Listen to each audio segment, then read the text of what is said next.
నా చిన్నారులు పిట్టల్లో రాలిపోతున్నా, నేను చెప్పలే 44 మంది పిట్టల్లా రాలిపోతున్న గురుకుల విద్యార్థులు. రేవంత్ సర్కార్ ఏడాది పాలనలో సుమారు 50 మందికి పైగా కూడా గురుకుల విద్యార్థులు. అంటే స్టిల్ 12/23/2024 ఈ రోజు వరకు 54, 10 నెలల కాలంలో 44 మంది. క్లారిటీగా చెప్తున్నా నేను. పాముకాట్లు ఆత్మహత్యలు కారణం ఏదైతేనే తల్లిదండ్రులకు కడుపుగోత మిగులుతుంది. భయాందోళనతో బడికి పంపాలంటేనే భయపడుతుండగా నేటి పరిస్థితులు ఉన్నాయి. దేశానికే ఆదర్శంగా నిలిచిన గురుకుల వ్యవస్థ నిర్వీర్యం అవుతుందన్న ఆందోళన విద్యారంగానికి సంబంధించిన నిపుణులలో కలవరం పెడుతుంది. మరి దీని గురించి ఏం మాట్లాడుకుందాం? నేనేమంటున్నానంటే తెలంగాణ ప్రాంత జనులందరూ కూడా ఆలోచించాలి. నా సబ్బండ వర్గాలు, నా జాతి, నా తెలంగాణ జాతి మొత్తం ఆలోచించాలి. 1200 మంది విద్యార్థుల ఆత్మ బలిదానంతో తెలంగాణ రాష్ట్రం ఏర్పడింది. 1969లో 600 మంది ఇంటికొకరు ఉద్యమం చేస్తే తెలంగాణ వచ్చింది. 4 లక్షల పైన కూడా ఉద్యమకారులు తమ జీవితాన్ని సాక్రిఫై చేశారు.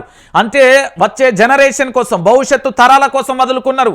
ఇప్పటికీ కూడా 3 నుంచి 6 లక్షల మంది కూడా ఒంటి మీద గాయాలతోని, కేసులతోని ఇంకా అల్లాడిపోతూ పేదరికంతో బిక్కుమంటూ కూడా ఉద్యమకారులు కాలం ఎల్లదీస్తున్నారు. ఇది సత్యం.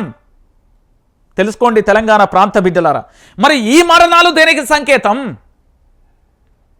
ప్రభుత్వం అసమర్థత వల్ల కదా, ప్రభుత్వం చేతగాని తెలంగాణ వల్ల కదా, ప్రభుత్వం ప్రణాళిక లేకపోవడం వల్ల కదా, ప్రభుత్వం మానిటరింగ్ లేకపోవడం వల్ల కదా, ప్రభుత్వ రివ్యూ లేకపోవడం వల్ల కదా, ప్రభుత్వానికి సంబంధించిన ఆఫీసర్ల చెకింగ్ లేకపోవడం వల్ల కదా.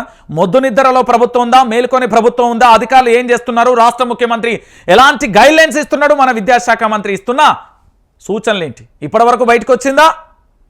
మొన్న హడావిడిగా చేసాడు పాపం మా ఎమ్మెల్సీ జీవన్ రెడ్డి పోయి బయట పెట్టిండు. దాని తర్వాత ఇంకో ఇద్దరు మరి రాజగోపాల్ రెడ్డి, కోమటిరెడ్డి రాజగోపాల్ రెడ్డి కూడా పోయి ఈ అన్నం ఎవరు తినాలవ్వా, ఈ గట్టిగా ఉన్నది అని కూడా అడిగిండు. ఇది నీళ్ళ సారా, నీళ్ళ లేకపోతే పప్పు సారా అని కూడా అడిగిండు.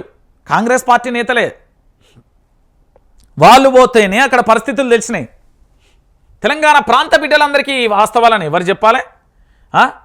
దీని గురించి మాత్రం మనం మాట్లాడద్దు. మాట్లాడితే మాత్రం ఏదో ఒకటి అవుతుంది.